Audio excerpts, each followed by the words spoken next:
சரவண பவனி சண்முக வடிவே சரணடைந்தோமே வேல் முருகா. கரங்கள் குவித்து உன்னடி பணிய காத்திடுவாயே வேல் முருகா. நிரந்தரமான உனதருள் வேண்டி நினைப்போம் உன்னை வேல் முருகா.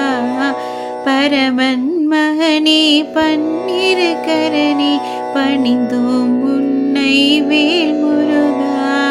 நறுமலர் எடுத்து சரமாய் தொடுத்து நான் உனக்களிப்பேன் வேல் முருகா. கருணம் எதுவென தந்திடுவாய் அருள் தாமதம் ஏனோ வேல் முருகா. கருணை புரியும் கந்தா என்மே கடைக்கண் வைப்பாய் வேல் முருகா. பரமன் மகனே பன்னிரு கரணி பணிந்தோம்